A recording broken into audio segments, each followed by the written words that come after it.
Buenos días, chicos. Continuamos con nuestro tema 5, estadística aplicada, fuentes de datos y técnicas de recolección. En estadística denominamos gráficos aquellas imágenes que, combinando la utilización de sombreados, colores, líneas, puntos, símbolos, etcétera, ¿verdad? Podemos, de un sistema de referencia, permiten presentar una información cuantitativa, ¿verdad? La utilidad de los gráficos es doble. Nos pueden servir como sustituto de las tablas, ¿verdad? Sino también como una gran herramienta para el análisis.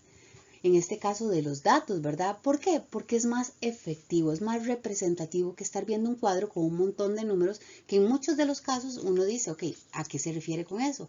Cuando vemos un gráfico nos es más fácil realizar un análisis del mismo. Entonces, ¿cómo vamos a definir esos gráficos? Pues son representaciones visuales que se emplean símbolos, barras, polígonos o sectores, ¿verdad? De los contenidos en unas tablas de frecuencia. Entonces, ¿cuáles son estas características específicas deseables según el tipo de gráfico?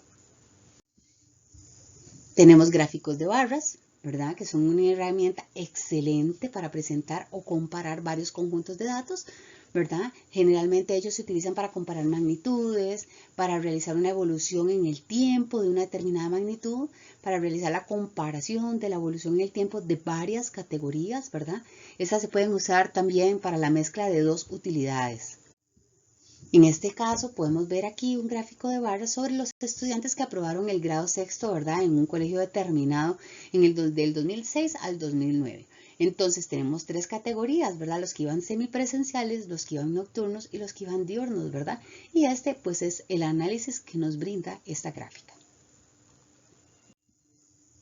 Tenemos gráficos de columnas, ¿verdad? Que en este caso muestran los valores y los grupos de series como conjuntos de columnas verticales, ¿verdad?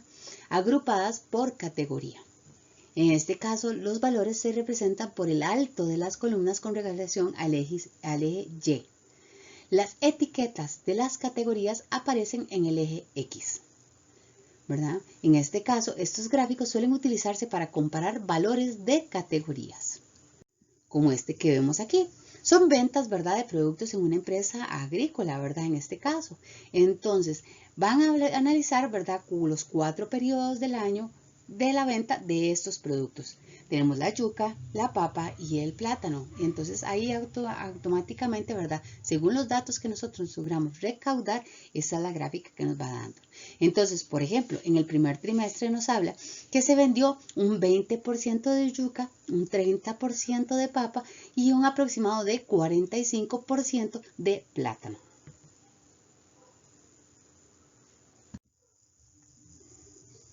Tenemos gráficos de línea, que ellos pueden mostrarnos datos continuos en el tiempo, establecidos frente a una escala común y por tanto son ideales para mostrar tendencias en datos o intervalos iguales. En un gráfico de líneas, los datos de categoría se distribuyen uniformemente en el eje horizontal y todos los datos de valor se distribuyen uniformemente en el eje vertical. Estos valores se representan por el alto de los puntos con relación al eje Y. Las etiquetas de las categorías se presentan en el eje X. Los gráficos de líneas suelen utilizarse para comparar valores a lo largo del tiempo. Como en este caso, nos hablan de ventas en miles de dólares, ¿verdad?, de las tres potencias, Europa, Estados Unidos y Japón. Automáticamente, bueno, ahí vemos, según lo que la gráfica nos indica, pues al lado izquierdo, ¿verdad?, en el eje Y, las cantidades de miles de dólares, ¿verdad?, que cada uno de estos países, ¿verdad?, están vendiendo o exportando, y en el eje de las X, ¿verdad?, los trimestres en los que se han realizado los análisis y se han recaudado los datos. Tenemos los gráficos circulares, que esos son uno de los más utilizados que se usan para estructurar el análisis de las dinámicas o relaciones un poco más complejas entre personas o grupos u organizaciones. Se les puede usar para estudiar la importancia relativa de las distintas influencias, ¿verdad?, que pesan sobre una persona o un proceso. Muestran muchísimas veces el tamaño de los elementos de una serie de datos, ¿verdad?, ya sean datos relacionados que se entrelazan en una gráfica, ¿verdad? Esos gráficos circulares solo tienen una serie de datos, ¿verdad?, en proporción a la suma de sus elementos. ¿Por qué? Porque acuérdense que todo lo que nosotros tengamos en ese dato circular nos debe sumar el 100%. Entonces, aquí actualmente se está realizando un análisis de ventas de comidas en una escuela, ¿verdad? Entonces, nos indica, ¿verdad?, que el 40% se está vendiendo en sándwiches, que el 21% se está vendiendo en ensaladas, se está vendiendo un 15% en sopas, se está vendiendo un 9% en bebidas y un 15% en postres.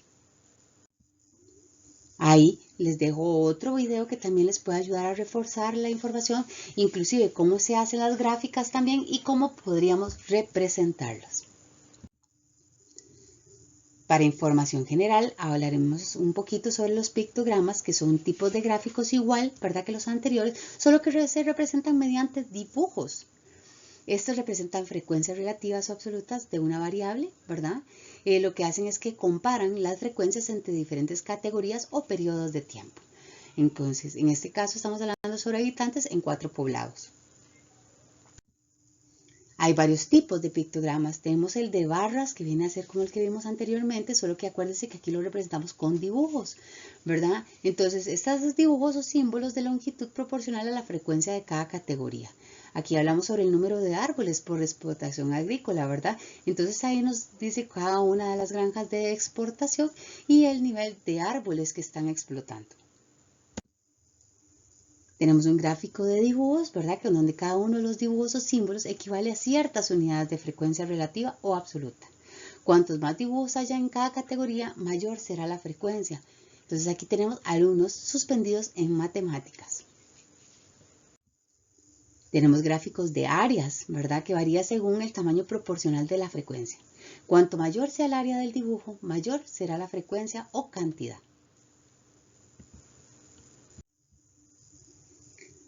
Los histogramas, que de ello van a escuchar muchísimo, es una representación gráfica de una variable en forma de barras, donde la superficie de cada barra es proporcional a la frecuencia de los valores representados.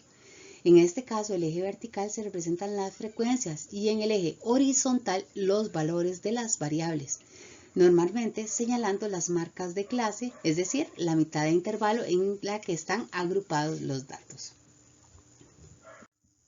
Y se vería de esta forma. Los histogramas son más frecuentes en ciencias sociales, humanas y económicas, ¿verdad?, que en ciencias naturales y exactas, porque permite la comparación de los resultados en un proceso. Al lado izquierdo tienen una tabla de frecuencias, al lado derecho tienen la gráfica donde la marca de clase o el valor medio se determina calculando el promedio entre los límites inferior y superior, ¿verdad? En los videos que les adjunté, ahí viene cómo realizar estos datos. Y un poco de apoyo con respecto a los gráficos estadísticos, histogramas, frecuencias, sectores y pictogramas con explicaciones y ejemplos.